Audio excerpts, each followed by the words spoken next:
नमस्कार, आप देख रहे हैं न्यूज वन इंडिया। मैं हूं आपके साथ पूजा यादव। मुख्यमंत्री पुष्कर सिंह धामी का मसूरी दौरा, उप जिला चिकित्सालय में सीटी स्कैन मशीन का लोकार्पण किया। डीएलएफ फाउंडेशन ने सीएसआर फंड से दी है सीटी स्कैन मशीन। मुख्यमंत्री के साथ कृषि मंत्री गणेश जोशी भी मौजूद रहे। टाउन हॉल में स्वागत समारोह में सीएम ने शिरकत की। जनता से मुख्यमंत्री पुष्कर सिंह धामी ने सीधे संवाद किया। सभी विभागों के अधिकारी भी मौके पर मौजूद थे।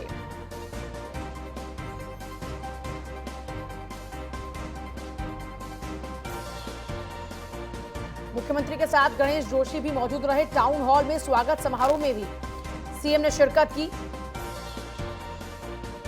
जनता से मुख्यमंत्री पुष्कर सिंह धामी ने सीधा संवाद भी किया। सीधे संवाद का कोई भी मौका नहीं छोड़ते हैं पुष्कर सिंह धामी। सभी विभागों के अधिकारी भी इस दौरान मौके पर मौजूद रहे।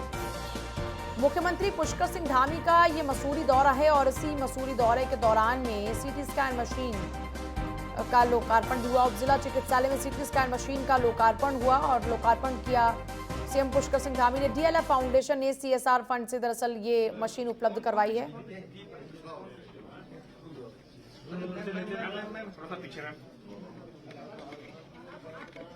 ज्योति नमोदुदे आकाशम बंदो यथागत सागरा सर्वदेव नमस्कारम केशवम प्रदगा। निश्चित रूप से कह सकता हूं कि आप सब लोग जितने स्नेह प्रेम से आप सब लोगों ने मेरा और मंत्री जी का अभिनंदन किया है, मैं भी आपको हृदय की गहराइयों से आप सबका अभिनंदन करना चाहता हूं, आप सबका स्वागत करना चाहता हूं।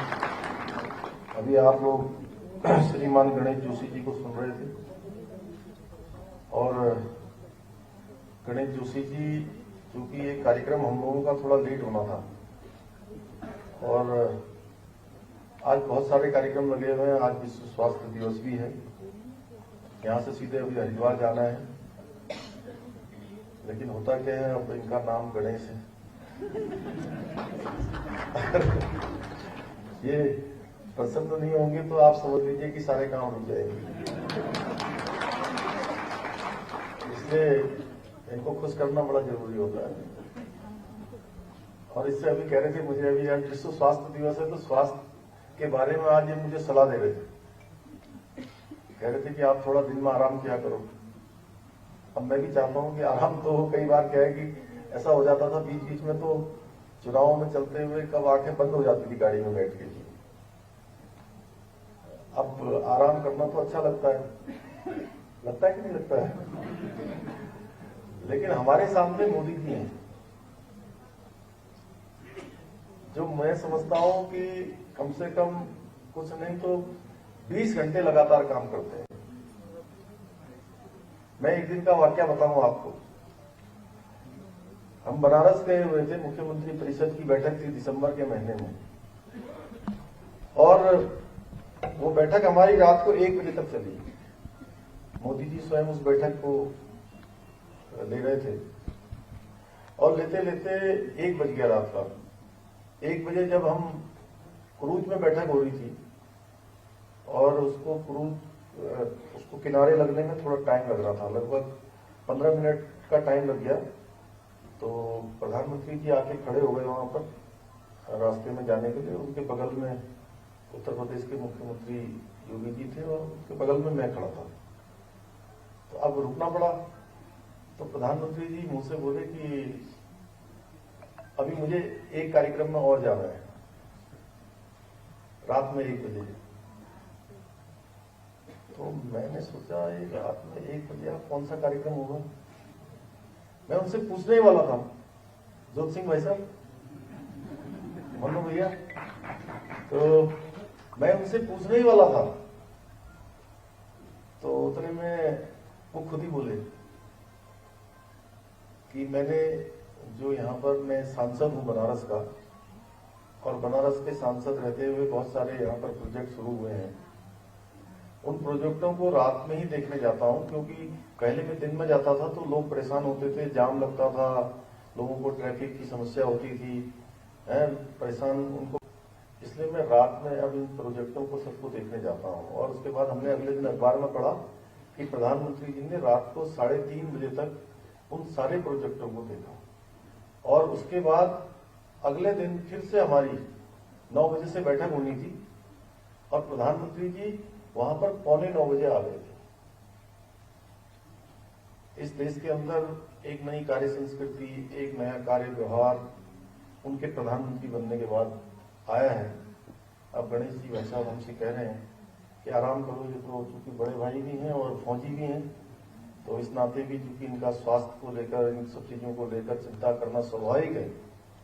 लेकिन जहां मोदी जी इतना काम कर रहे हो तो बताइए, हम सब लोगों को भी तो आगे बढ़ना। गोरखनाथ मंदिर हमले के आरोपी मुर्तजा का कबूलनामा, मुर्तजा के कबूलनामे का एक्सक्लूसिव वीडियो न्यूज़ 1 इंडिया पर एटीएस की पूछताछ में हमलावर मुर्तजा ने पूरी की पूरी कहानी को बयां किया। एटीएस की पूछताछ में मुर्तजा ने कई बड़े खुलासे किए हैं। टेम्पो से गोरखनाथ मंदिर आया था हमलावर मुर्तजा, मुसलमानों के साथ गलत हो रहा है, इसी गुस्से में उसने हमला किया। हमने सोचा था अपना काम कर देंगे फिर चले जाएंगे। CAA NRC का मुद्दा भी हमारे दिमाग में चल रहा था। नेपाल भी गया लेकिन डिप्रेशन की वजह से सो नहीं पाया। यह कबूलनामा है उसका, मुसलमानों के साथ गलत हो रहा है, इसी गुस्से में हमने हमला किया। मुर्तजा से लगातार पूछताछ चल रही है और इसी पूछताछ में कबूलनामा उसका, हमने सोचा था कि अपना काम कर देंगे और फिर हम चले जाएंगे। CAA NRC का मुद्दा भी हमारे दिमाग में चल रहा था।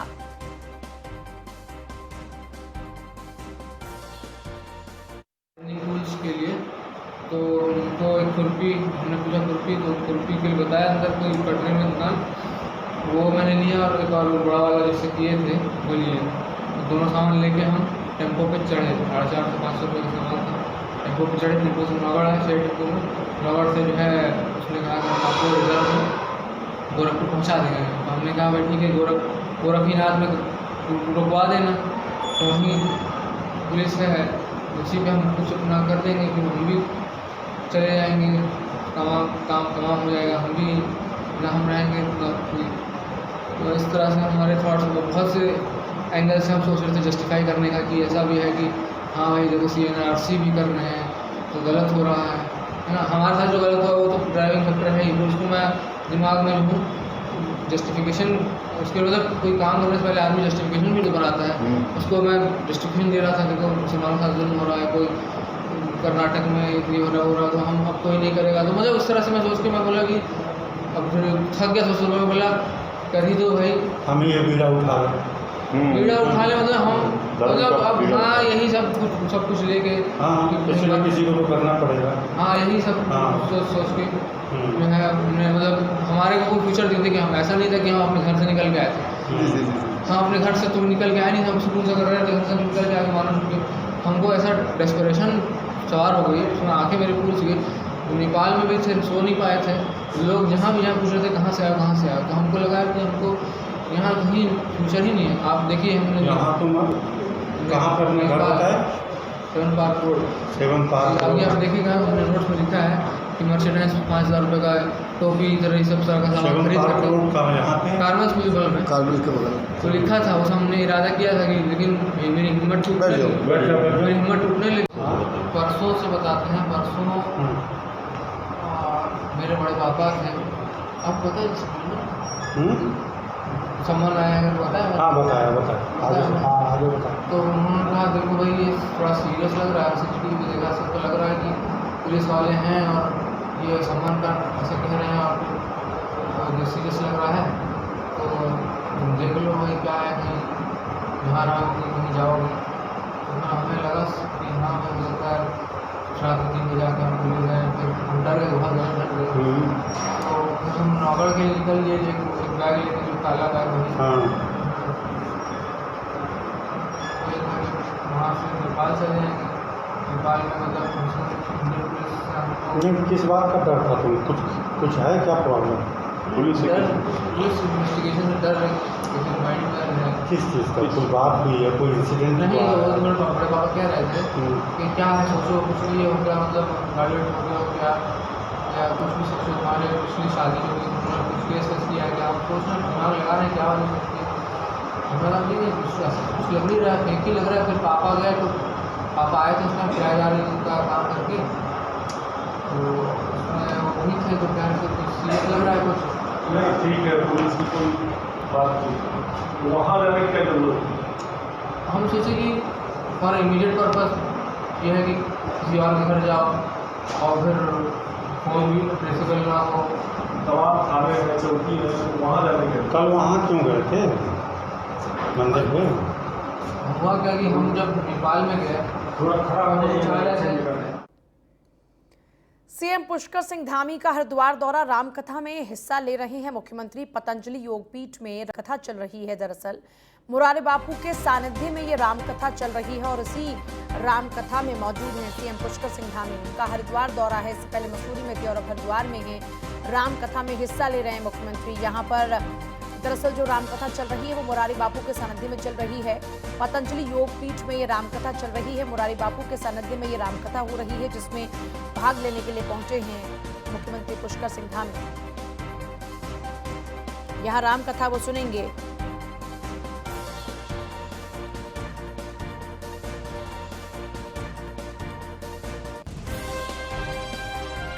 पतंजलि योगपीठ में रामकथा चल रही है। मुरारी बापू के सानिध्य में ये रामकथा चल रही है, जिसमें हिस्सा लेने के लिए पहुंचे हैं सीएम पुष्कर सिंह धामी। यहाँ पर वो रामकथा सुन रहे हैं और देखिए रामकथा का अपना ही अलग आनंद है और जिसे रामकथा सुनने को मिले वो सौभाग्यशाली। तो सीएम पुष्कर सिंह धामी रामकथा सुनने के लिए पहुंचे पतंजलि योगपीठ। यहाँ पर मुरारी बापू के सानिध्य में रामकथा चल रही है पतंजलि योगपीठ में, जहाँ पर पहुंचे हैं मुख्यमंत्री पुष्कर सिंह धामी। और वैसे भी देखिए उनका जो आस्था से जुड़ाव है वो कई मौकों पर आपने देखा होगा। अब जब चुनाव संपन्न हुए उसके बाद भी वो लगातार मंदिरों में जा रहे थे और पौराणिक मंदिरों में जाकर मत्था टेक रहे थे। चुनाव से पहले भी वो लगातार मत्था टेक रहे थे और अब सरकार बन चुकी है, तब भी कोई भी ऐसा मौका जो आस्था से जुड़ा हुआ हो वो तो कभी नहीं छोड़ते हैं। अब पतंजलि योगपीठ में रामकथा चल रही है। मुरारी बापू के सानिध्य में उस रामकथा को सुनने के लिए भी पहुंचे हैं पुष्कर सिंह धामी।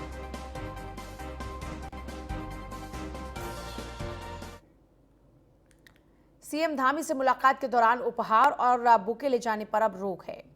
यानी अगर मुख्यमंत्री से मिलने के लिए कोई भी जा रहा है तो आप ये सोचें कि बुके साथ लेकर चलें, तो अब इस पर रोक है। ना ही कोई उपहार उनके पास जाएगा और ना ही कोई बुके लेकर उनके पास जाएगा। अगर उनके पास कुछ लेकर जाना है तो वो किताबें होंगी।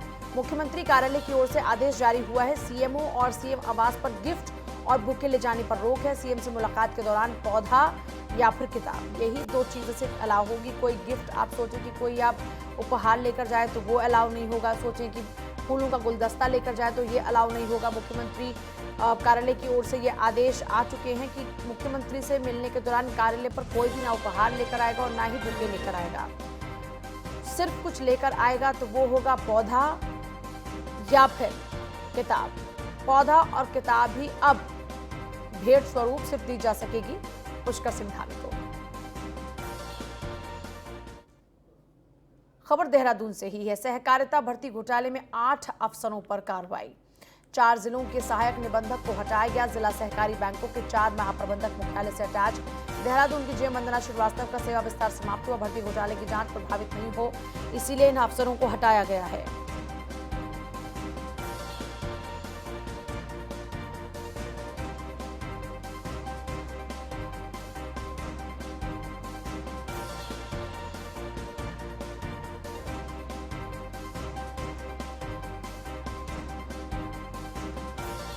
भर्ती घोटाले की कोई जांच प्रभावित ना कर पाए, आखिरकार ये एक्शन लिया गया है। सहकारिता भर्ती घोटाले में 8 अफसरों पर यह कार्रवाई हुई है। 4 जिलों के सहायक निबंधक को हटाया गया।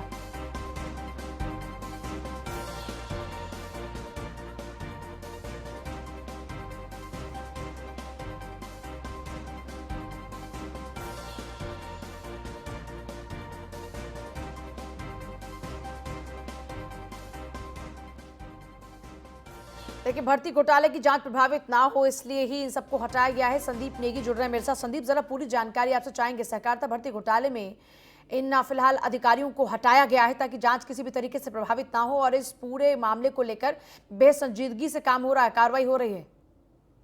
जी बिल्कुल, देखिए गति से इस पूरे मामले में ये कार्रवाई जारी है और चूंकि आपको बता दूं कि ये उत्तराखंड के 3 जिलों में ये भर्ती घोटाला जो है वो सामने आया है। सहकारिता जो बैंक है उसमें ये अपनों को चहेतों को जो है उनको कहीं न कहीं भर्ती उनकी करवा दी गई थी और पूरे मामले में अब जो मुख्यमंत्री ने इस पर जांच के आदेश इस पर दिए हैं, तो चूंकि लगातार अब इस पर जांच भी जारी है और पूरे मामले में जो 8 ऐसे जो अधिकारी हैं जिनसे सरकार को ये लगता था कि कहीं न कहीं इनसे जांच पर दिक्कत आ सकती थी, तो इन जो ये निबंधक हैं 4 डिपार्टमेंट के ही हैं और 4 अलग से जो डिपार्टमेंट के हैं, तो उनको कहीं न कहीं हटा दिया गया है और जो जांच प्रभावित न हो इसके लिए कोई कहीं न कहीं जो सरकार है वो लगातार अपनी जो जांच है उसको आगे बढ़ा रही है। चूंकि धन सिंह रावत जो सहकारिता मंत्री हैं उनका भी सीधे तौर पर ये बयान आया था कि हम किसी प्रकार की इसमें कोताही नहीं करेंगे, चाहे वो विभाग के अंदर का ही व्यक्ति क्यों ना हो या फिर वो कोई सफेद पोस्ट क्यों ना हो। तो लिहाजा ऐसे में कहीं न कहीं अब जो पहला स्टेप है वो सीधे तौर पर सामने आया है कि 8 लोगों को इससे हटा दिया गया है और अब कहीं न कहीं जो जांच है वो लगातार आगे बढ़ रही है। चूंकि जो नियुक्ति जिन लोगों को दी गई थी उनकी नियुक्तियों पर भी कहीं न कहीं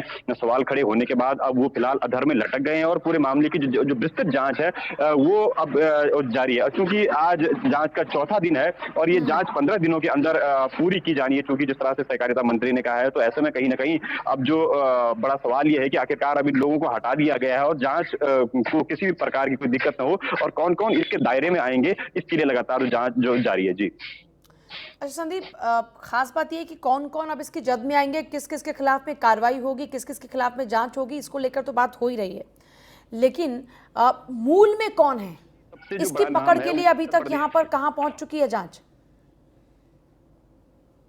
जी बिल्कुल, देखिए चूंकि सबसे बड़ा जो नाम उत्तर प्रदेश के एक अधिकारी का आया था और उसने अपनी मिली भगत के द्वारा जो कुमाऊं में उधम सिंह नगर में अपनी नियुक्ति दिलवाई थी, तो ऐसे में जो सहकारिता जो बैंक के ही कर्मचारी अधिकारी हैं उन पर ये कहीं ना कहीं जरूर गाज गिर सकती है और कुछ इसमें जो संलिप्त जिस तरह से सचिव के भी अंदर खाने कुछ नाम जो बताए जा रहे हैं सामने आ रहे हैं, उनको लेकर भी कहीं ना कहीं उनकी जिस तरह से भूमिका सामने आ रही है तो उन पर भी कहीं ना कहीं जांच जरूर गिर सकती है। क्योंकि धन सिंह रावत जो सहकारिता मंत्री उन्होंने सीधे तौर पर कहा है कि अगर इसमें सचिव स्तर तक का भी कोई अगर आदमी पाया जाता है या मिलता है तो उस पर भी कहीं ना कहीं कार्रवाई जरूर की जाएगी और लिहाजा यही वजह रही है कि अब ये जो 8 लोग हैं इनको बिल्कुल अलग कर दिया गया है, क्योंकि ये अब ये किसी भी मामले में हस्तक्षेप ना करें और कोई भी ऐसी जो डॉक्यूमेंट्स हैं या फिर जो गाइडलाइन है, नियमावली है, उस पर ये छेड़छाड़ न करें, उसको लेकर कहीं ना कहीं अब इन लोगों को हटा दिया गया है। तो ऐसे में अब जो जांच है वो लगातार आगे बढ़ती जा रही है और सहकारिता के कई ऐसे जो चेहरे हैं, जो कि अधिकारी हैं, जो बड़े ऑफिसर हैं, वो जरूर नपने की तैयारी में है। जी चलिए, शुक्रिया आपका फिलहाल पूरी जानकारी के लिए। उत्तराखंड की ब्यूरोक्रेसी से जुड़ी इस वक्त की बड़ी खबर आपको बता दें, शासन में एक गैर आईएएस अधिकारी को भी तैनात करने की तैयारी है। भारतीय संचार सेवा के अधिकारी दीपक गैरोला की तैनाती की तैयारी है। पूर्व में भी सचिव पद पर तैनात रह चुके हैं दीपक गैरोला ने कार्मिक विभाग में अपनी ज्वाइनिंग दे दी है। जानकारी सूत्रों से अभी दीपक गैरोला की तैनाती के आदेश नहीं हुए हैं। पूर्व में दीपक गैरोला की तैनाती के बाद हंगामा हुआ था। आईएएस एसोसिएशन ने गैर आईएएस को तैनाती देने का विरोध किया था। पूर्व में भी सचिव पद पर तैनात रह चुके हैं दीपक गैरोला और अब फिर से बवाल के आसार भी हैं।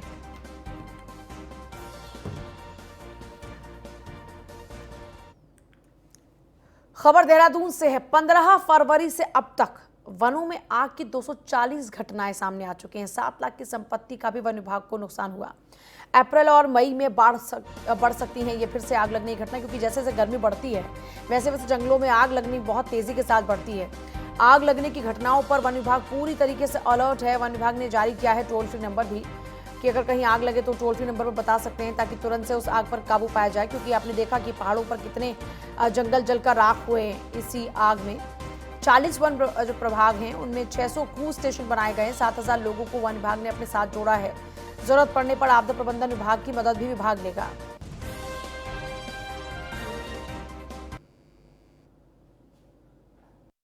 तक 240 घटनाएं ऐसी हो चुकी हैं और इसमें लगभग 7.5 लाख रुपए की क्षति का आकलन किया गया है।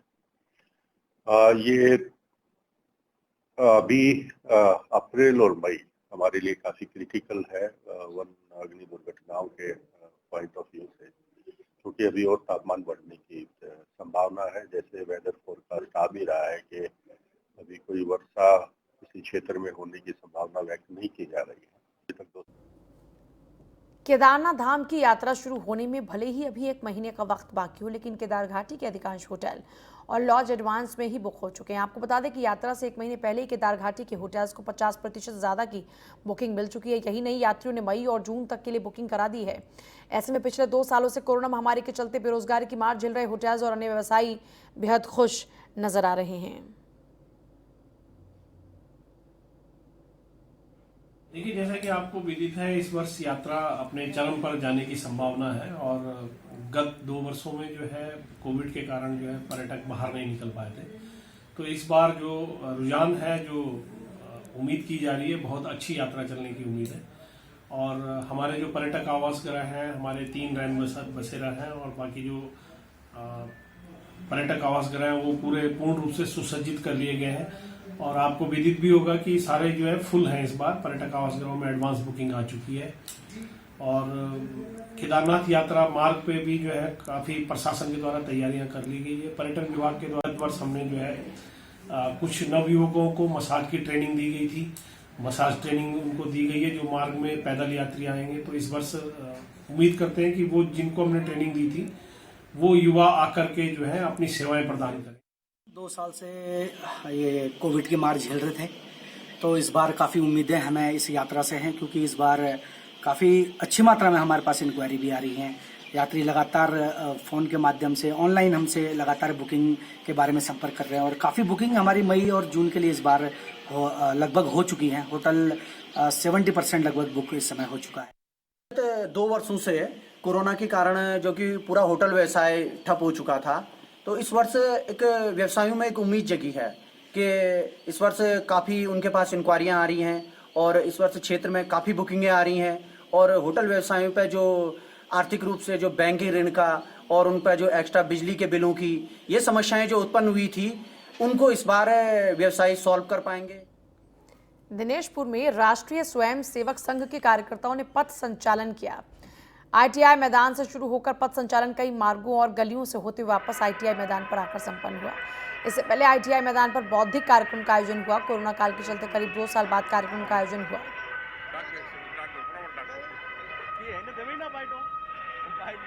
हिंदू संस्कृति के अनुसार हमारा विक्रमी संवत 2079 प्रारंभ हुआ।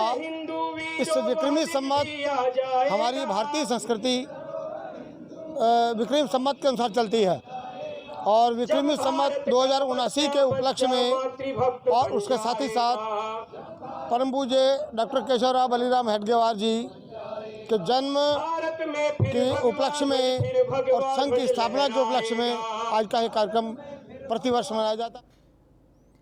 हरिद्वार के बहादुराबाद स्थित स्वास्थ्य केंद्र में विश्व स्वास्थ्य दिवस मनाया गया। रानीपुर विधायक आदेश चौहान ने दीप प्रज्वलित कर कार्यक्रम की शुरुआत की। वहीं नगर स्वास्थ्य अधिकारी डॉक्टर हेमंत आर्य ने बताया कि विश्व स्वास्थ्य दिवस को प्लेनेट आवर हेल्थ की थीम के आधार पर इस बार विश्व स्वास्थ्य दिवस मनाया जा रहा है। इसके अलावा जलवायु परिवर्तन, पर्यावरण मुद्दों और जनमानस के स्वास्थ्य संबंधित जानकारी के जागरूकता अभियान के तौर पर चलाया जा रहा है।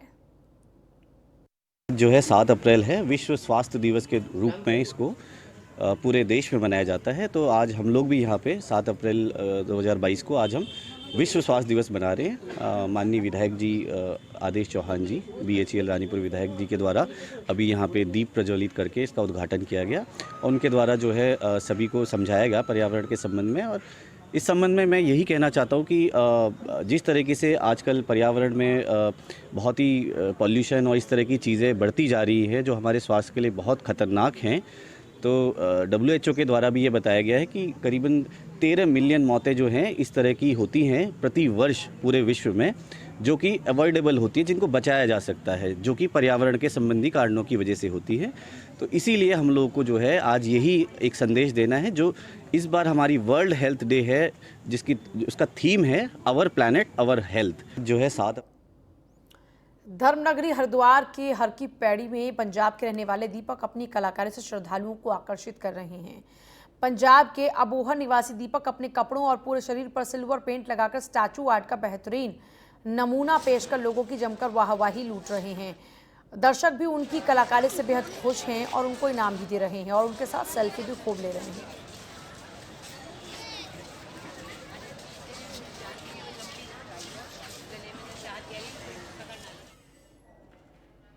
का सर मैंने खुद नहीं बनाया है, ये पैसे नहीं थे मेरे पास। तो शिवरात्रि थी हमारे अबोहर शहर में, तो मेरे पास सिर्फ 500 रुपये थे। मैं कलर लेके आया, कलर लगा के मैंने कपड़ों पे, तो शिवरात्रि में मैंने ये फंक्शन दिखाया उनको, तो पब्लिक बहुत खुश हुई मुझे देख के। दूसरा दिन भी देखना चाहते थे, तो वहाँ पे मेरे 1000 रुपये बने, अपने घर पे चला गया।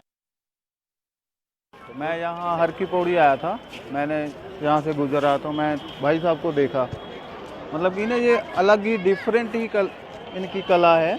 मैं ये ऐसे फिल्मों में देखा है, बाहर विदेश में होते हैं, मगर मैं जब यहाँ आया तो मैंने देखा तो मेरा भी दिल किया कि मैं हाँ इनके साथ एक सेल्फी लूँ, तो मैंने इनके साथ एक सेल्फी ली। सेल्फी भी ली है, फ़ोटो भी ली है। मेरे को बहुत अच्छा फीलिंग हुआ है जो हमारे भारत में ऐसा स्टैम्प देखने को मिल रहा है। जो विदेशों में बहुत से स्टैचू बन जाते हैं, उनके अंदर खूबी होती है, हमारे भाई के भी अंदर खूबी जाग गई है। हमें बहुत अच्छा फीलिंग हुआ जो हमारे भारत में और तीर्थ स्थान पे ऐसा टूरिस्टों को देखने को मिल रहा है। उनका भी दिल बहुत खुश हो जाता है इसे देख के, और सेल्फी वगैरह भी खींच के ले जाते हैं, फ़ोटो भी बहुत खुश होते हैं। कुछ अपना दान भी कर देते हैं भाई को, जो उनकी श्रद्धा भावना है, कुछ पैसे भी दे जाते हैं। लोगों को बहुत अच्छा लगता है, देखते ही कुछ अलग चीज़ तो रुक जाते हैं, भीड़ लग जाती है। जैसे ये भाई लोग जैसे अभी यहाँ दिख रहे हैं फ़ोटो वगैरह खींचने के लिए। और फिलहाल आपसे ले रहे हैं इजाजत, आगे भी खबरों का सिलसिला जारी बने रहिए हमारे साथ। नमस्कार।